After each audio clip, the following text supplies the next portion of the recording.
What does it mean to be free from fear?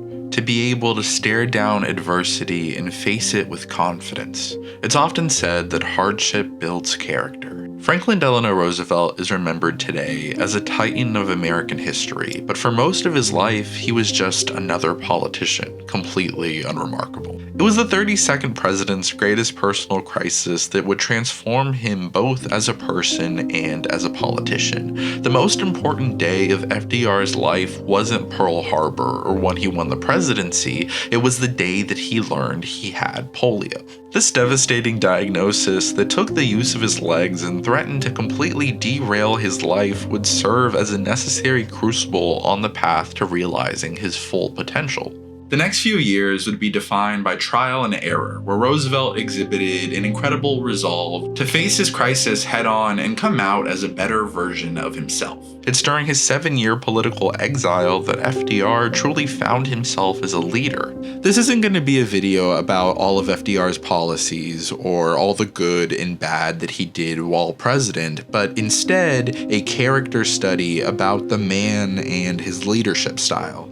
FDR's presidency has been covered extensively, so instead, let's take a look at the years before he was president and how he achieved the freedom from fear he would hope to pass on to the American people. Franklin Roosevelt started his political career with a short stint in the New York State Senate before becoming Assistant Secretary of the Navy under President Woodrow Wilson. Despite being loyal to Wilson during his tenure, the truth is the only politician the young Roosevelt was completely devoted to was himself. In college, he idolized his distant cousin Theodore Roosevelt, who was president at the time, and sought to emulate him. Franklin would go as far as to roughly follow the same career path as the elder Roosevelt: state politician, Assistant Secretary of the Navy, Governor of New York, and eventually President of the United States. During his early political career, Franklin was best known for being charismatic at dinner parties instead of any remarkable policy achievements.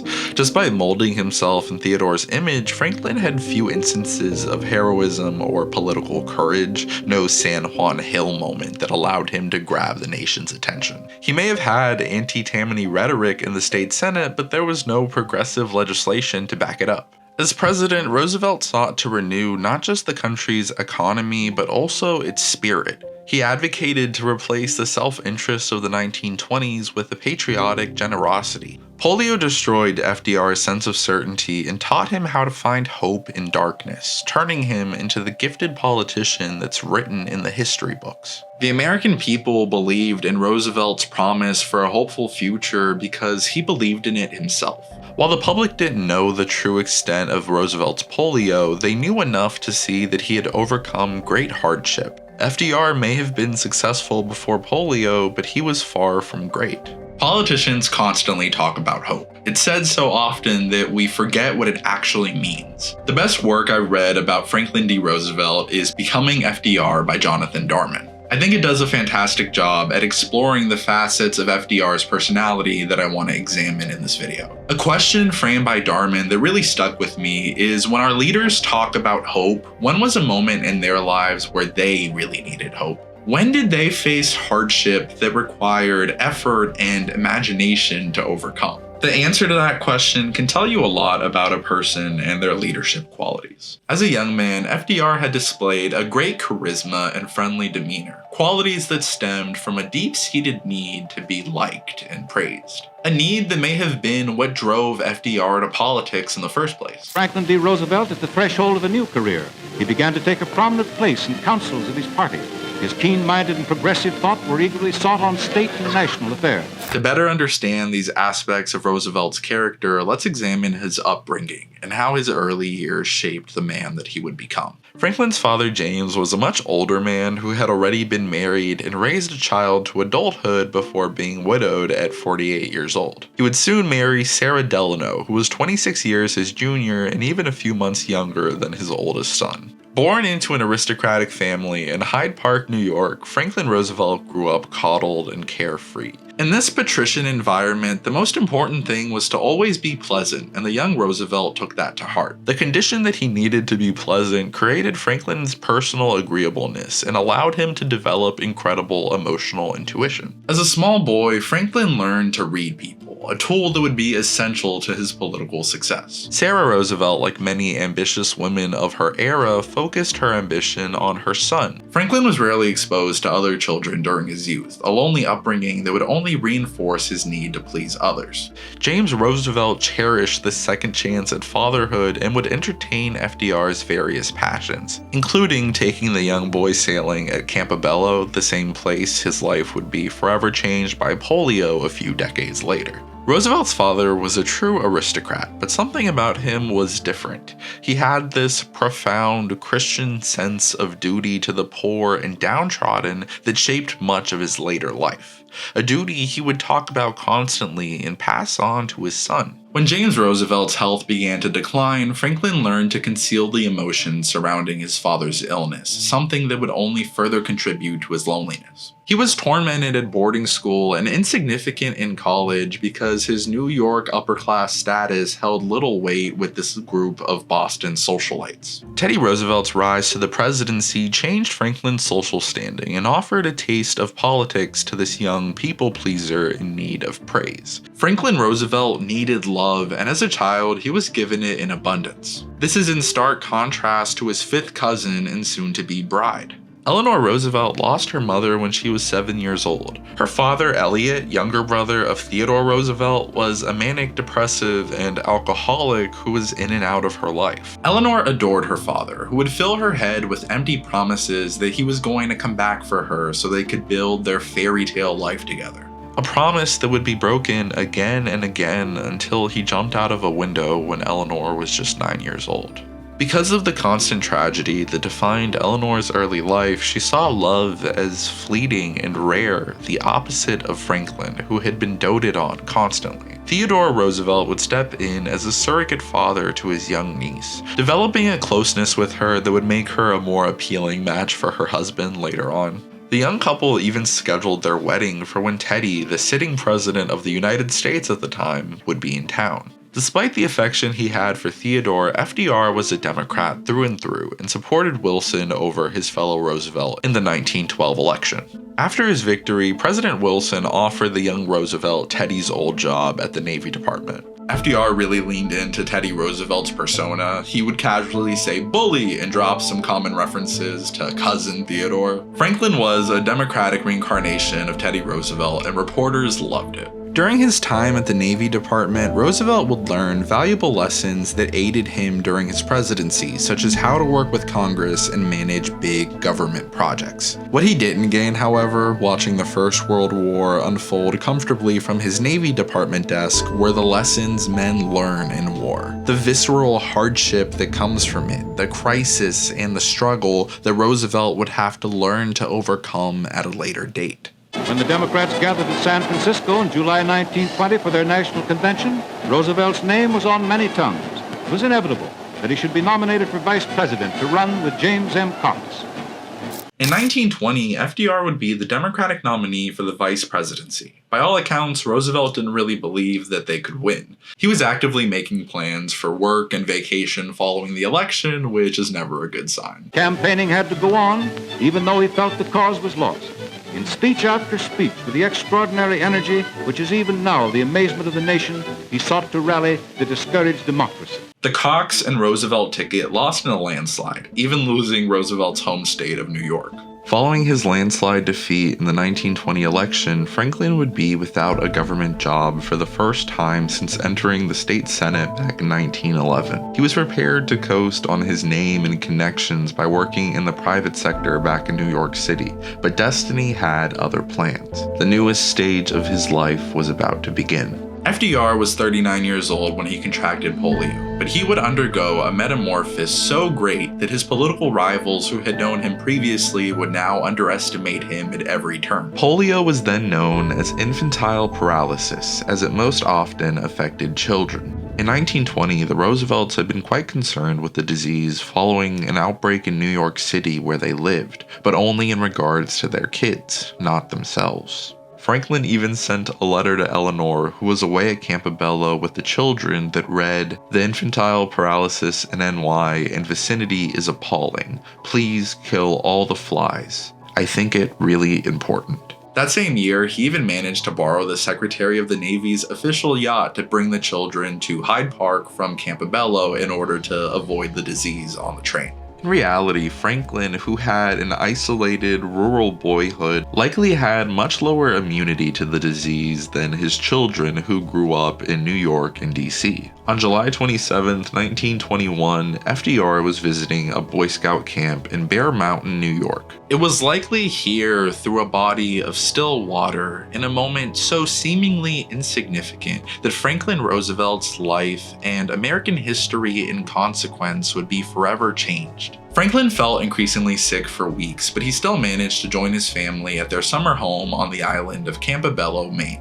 After a day of rigorous physical activity, including hours of putting out a forest fire on a nearby island, he was extremely exhausted, feeling weak and feverish. But most concerning of all, he was unable to move his body. He screamed in agony, sharp pains in his bones. His skin grew so tender that the soft blanket that was coated on him felt as if it was stabbing his skin. This man of great ego and self-importance had gotten to the point where he couldn't control his bladder or bowels. Campobello was one of the worst places Roosevelt could have fallen ill.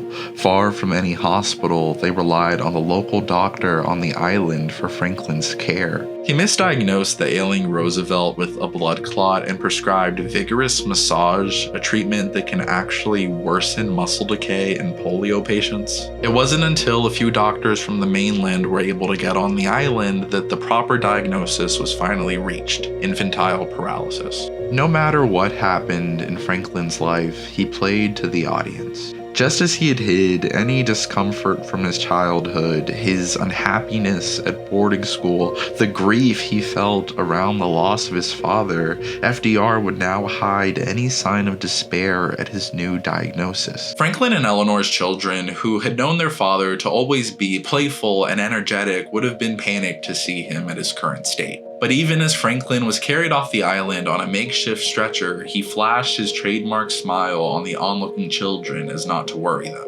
Eleanor Roosevelt would go through her own metamorphosis during this time. 3 years earlier, in 1918, Eleanor had discovered an affair between Franklin and her former secretary, Lucy Mercer. She was devastated by this discovery and even offered her husband a divorce, which was virtually unheard of at that time. Discovering the affair was painful, but it transformed her and allowed her to forge her own identity for the first time in her life. She wasn't going to believe in fairy tale futures anymore. Not from her father, not from Franklin, not from anyone. FDR chose not to seek a divorce, but this did little to rekindle their relationship. Eleanor knew he didn't choose her, he chose politics. Franklin wanted elected office, and divorce would have killed his chances. Though they remained married, their relationship was never really one of romance after that revelation. Eleanor would soon find her own path in politics, starting her own career and being increasingly sought after for her opinions during her husband's political exile. A story that certainly deserves a video of its own.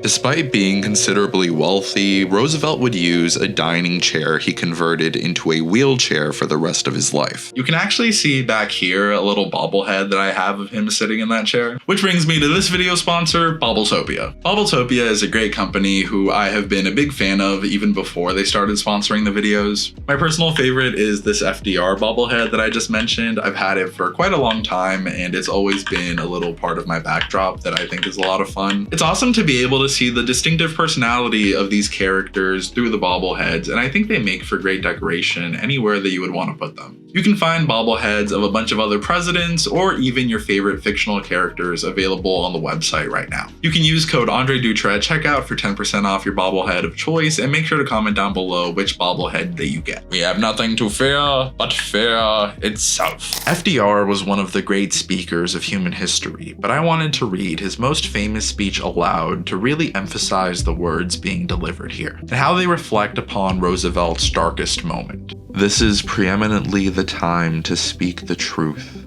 the whole truth, frankly and boldly, nor need we shrink from honestly facing conditions in our country today. This great nation will endure as it has endured, will revive and will prosper, So first of all, let me assert my firm belief that the only thing we have to fear is fear itself. Nameless, unreasoning, unjustified terror which paralyzes needed efforts to convert retreat into advance. This entire paragraph reflects so clearly his battle with polio, requiring the truth from his doctor, honestly facing the conditions of his paralysis, reviving his sense of strength, and prospering like never before, overcoming the fear, the nameless, unreasoning, unjustified terror which could paralyze not just his body, but the needed efforts to convert retreat into advance, convert illness into greatness. FDR's close advisor, Lewis Howe, had planned out Franklin's entire political life, and polio had thrown a wrench in that plan. But luckily, Lewis was there that day on Campobello, beside FDR as he had always been, ready to harness FDR's will to recover, ready to build a new plan. Here, FDR would develop his talent for reading others even further. He came to have the subtle human understanding where he could detect slight hesitation or lack of emphasis in a phrase. It was at this moment that Lewis Howe would create the plan for the presidency, and at this moment that he would tell FDR that his disability is what would make him president. Roosevelt would have to learn patience. He would have to learn to wait and not chase every opportunity. Franklin had run for the Democratic nomination for U.S. Senator from New York back in 1914, contrary to Howe's recommendation, and gotten absolutely trounced. The new Roosevelt would learn to resist those urges. FDR's early career was characterized by constant activity, which prevented deep thought and self-reflection. He always acted before thinking. Now he was bedridden with nothing to do but think and study the issues. He became deeply acquainted with all kinds of public policy he would have never dreamed of learning beforehand. One of my favorite quotes in regards to FDR came from Lewis Howe, who said, "A year or two in bed should be prescribed to all our statesmen." In his newfound self-reflection, he began to think of other vulnerable people like the poor and misfortunate. Roosevelt always claimed that his choice of a political career was the choice of service, but in reality it had only ever served himself. Warm Springs was the first time he truly helped the public. To do good, you yourself must first become great. The Springs may not have brought FDR's legs back, but what they did bring was an understanding of others' pain and how to heal that pain. Former New York Governor Al Smith was the Democratic nominee for the presidency in 1928, and he needed to win his home state if he wanted a shot at the nation's highest office. Smith was strong in New York City, but needed a solid upstate candidate to run for governor and turn out the Democratic vote, and Roosevelt was the perfect man for the job. Roosevelt had resisted calls for his candidacy, releasing statements saying he still needed to focus on his recovery. Statements that created the image of a man setting aside his personal interests to answer a call of duty, reluctantly sacrificing his health and well-being for the good of his party. At this point in his life, Franklin still believed he'd be able to walk again, but with the perfect path back into the world of politics laid out in front of him, he had to make a decision between further recovery and a return to public life. And I think you know what he chose. The Franklin Roosevelt that emerged from his exile was a different man. His sharp features had been softened by wrinkles well beyond his years. Polio had aged him significantly and nearly killed his dreams of the presidency, and yet his large chest and heavy muscular arms defined his physical frame. These 7 years away from politics devoted to rehabilitation had also been devoted to a detailed plan of return, a return that would bring the most significant American presidency since Abraham Lincoln. During Roosevelt's political exile, radio took hold of American life, an evolution that paralleled Franklin's own and would provide him with a platform to put his best asset on full display. For the first time in 5 long years, the relief rolls have declined instead of increased during the winter months. FDR became a master storyteller, one who could turn complex problems and public policy into sweeping drama. Before, he saw giving speeches as a physical act of performance and shaking hands strongly afterward. Now he really needed to focus on his words and actually listen to how his audience was reacting. During his time away, he developed a sense that the government shouldn't just alleviate need, but also create confidence in its citizens. Polio had brought Roosevelt down to earth while simultaneously making him the great man he had always set out to be. But events were moving fast. Al Smith, as candidate for president in 1928, wanted a good man to run for governor of New York. He persuaded Franklin Roosevelt to make the race. And although Mr. Smith lost the state by a narrow vote, Franklin Roosevelt was elected to his first term as governor. FDR would win the governorship by a margin of just 26,000 votes out of 4.3 million votes cast.